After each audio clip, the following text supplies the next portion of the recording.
Adapun seluruh bumi satu bahasanya dan satu logatnya.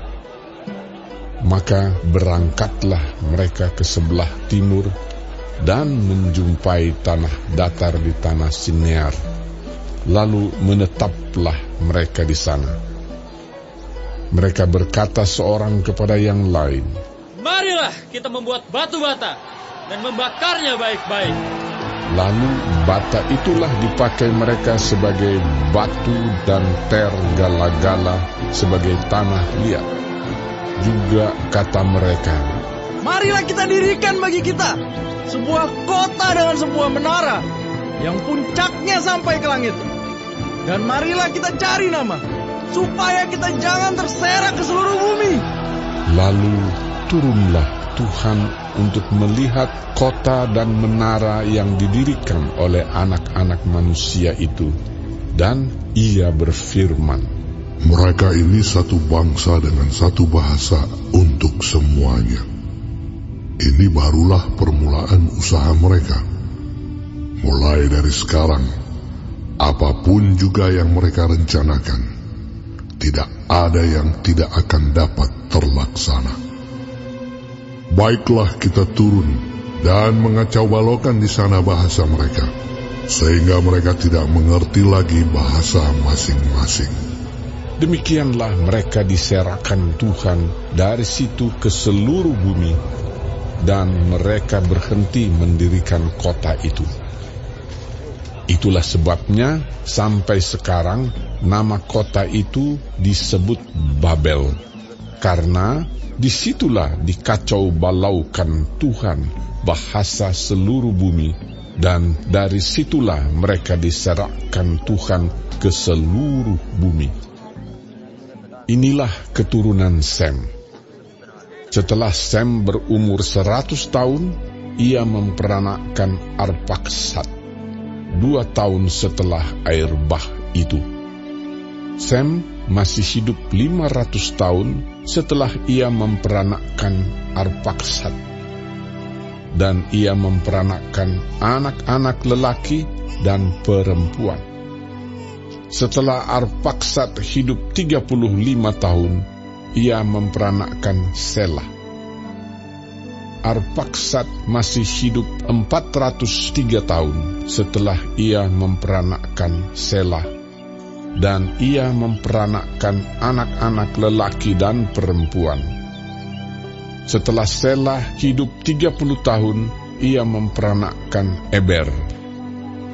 Selah masih hidup 403 tahun setelah ia memperanakkan Eber, dan ia memperanakkan anak-anak lelaki dan perempuan.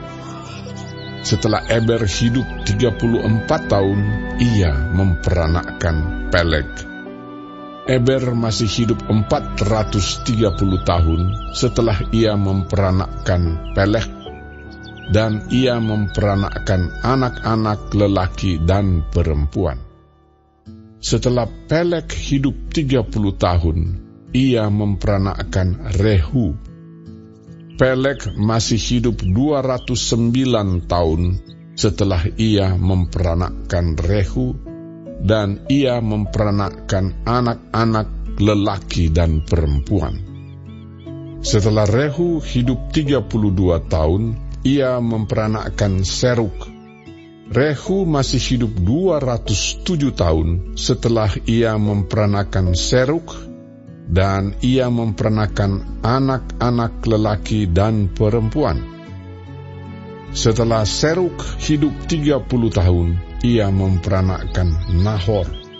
Seruk masih hidup 200 tahun setelah ia memperanakkan Nahor, dan ia memperanakkan anak-anak lelaki dan perempuan.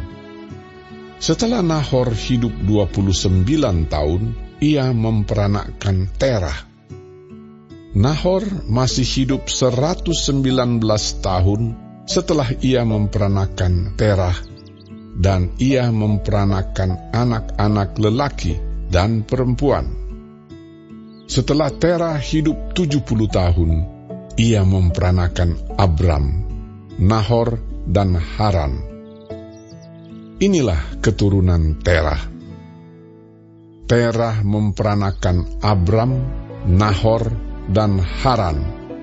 Dan Haran memperanakan Lot. Ketika Terah ayahnya masih hidup, matilah Haran di negeri kelahirannya di Ur Kasdim. Abram dan Nahor kedua-duanya kawin.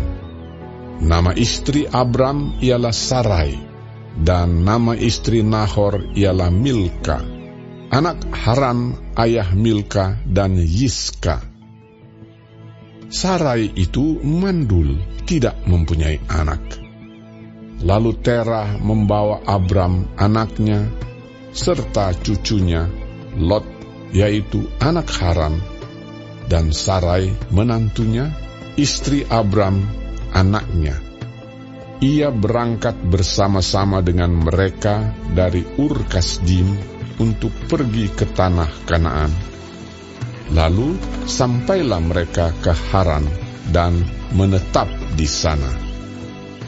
Umur Terah ada 205 tahun, lalu ia mati di Haran.